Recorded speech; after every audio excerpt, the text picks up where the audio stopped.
Okay, so the claim I'm responding to is the media portrayal of violence has a negative effect on society. What my opponent means by media is the television and movies.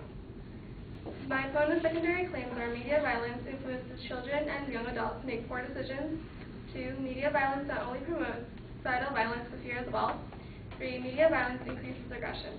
In response to this claim, my opponent doesn't give enough varied examples, makes too many hasty generalizations, and uses example evidence out of context. Second, violence in the media is hard to quantify.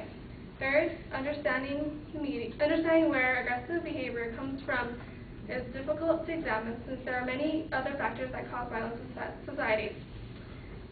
In response to his first secondary claim, my opponent doesn't give enough varied examples, makes too many hasty generalizations, and uses example evidence out of context. The two examples of a 5-year-old and 3-year-old setting a house on fire while reenacting a scene from Beavis and Butthead is only two specific instances to one TV show where kids ended up suffering from a serious consequence. We need more examples from various violent TV shows and films to make a proper generalization that media violence influences people to make poor decisions. We can only conclude that what happened to these kids did not happen to anyone else but themselves.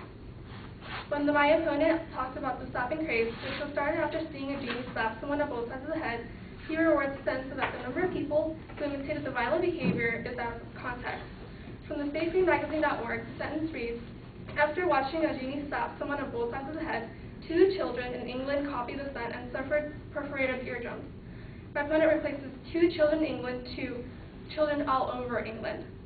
This piece of evidence he uses is deceiving and is a very specific incident that happened to only 2 kids. In response to his secondary claim, violence in the media is hard to quantify. My opponent also claimed that the number of hours TV watched each day increases psychological trauma. This is hard to quantify because it's very difficult to measure how many hours of TV people watch that are actually violent. According to the Senate Judiciary Committee staff report in 1999 from the National Center for Children Exposed to Violence, its website says that television alone is responsible for 10% of youth violence. Imitation of films doesn't lead to murders. Many people blame the violent video games in a well-known film as contributing factors after the Columbine High School shooting rampage. However, as the Cyber College website reads, even so, millions of young people were exposed to both of these influences throughout their lives without going on a murderous rampage. But when you add extreme anger, easy access to guns, and an indifferent and immoral attitude towards the lives of others, the results can be very different. In response to his third secondary claim, understanding where aggressive behavior comes from is difficult to examine since there are many other factors that can cause violence in society. According to David Trent, author of the book, The Myth of Media Violence, a critical introduction, he writes, media violence plays a role in aggressive behavior, but not much more than a supporting role. The reason a person commits a murder or robbery is far more powerful and complex than the entertainment coming from the TV set. While there are many factors that contain violence that could trigger aggressive behavior, watching television isn't the only stimulus. Researching the effects of media violence means studying complex human behavior. Trent also adds, a researcher needs to establish whether one thing or many things cause violence, either brain chemistry, environment, upbringing, culture, and the immediate circumstances around it. Then add the complexity of ways people consume and interpret the media. People do not simply view a TV show, then go out and act upon this experience. They enjoy, transform, reject, ignore, remember, or forget the messages they receive. Studying any one of these factors is a challenge. While there are still critics and parents and others that blame media for children's violence and behaviors, there are reasons why violence in television hasn't been banned. Among a population, there are very few who imitate what is in the media, and there are studies that cannot fully prove media violence is the main factor of aggressive behavior in teens. Thank you.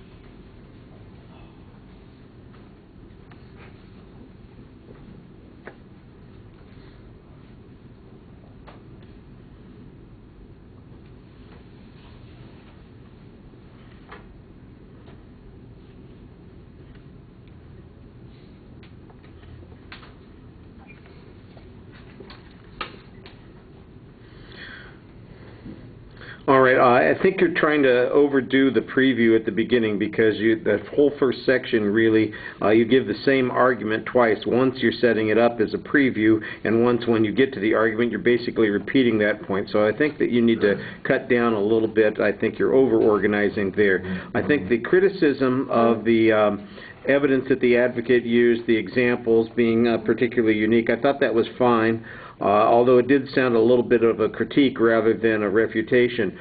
The example that you have of the hand clapping thing, though, I think that's a pretty important point. Basically, you're suggesting that the advocate has altered the data or altered the quote and is unethically leading us to a conclusion that is not the one that the story presents.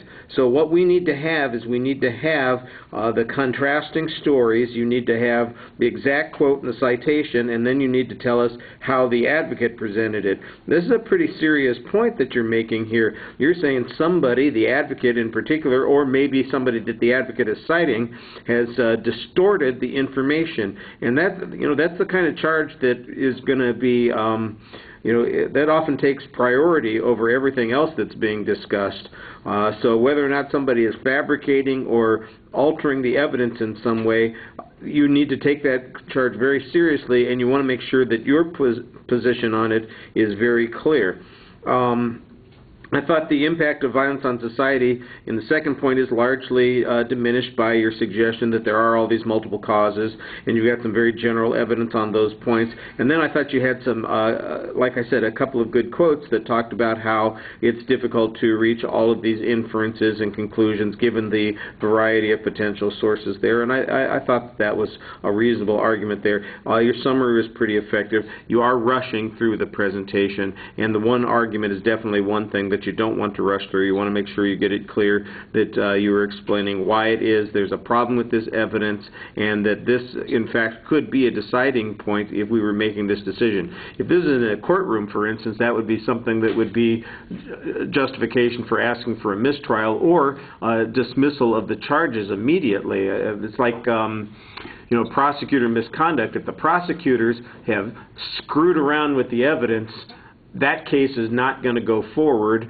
and it's not going to be appealed. It's going to be dismissed, and that's why it's so important that when you make those kinds of arguments that you be as clear as possible about them. All right, thank you.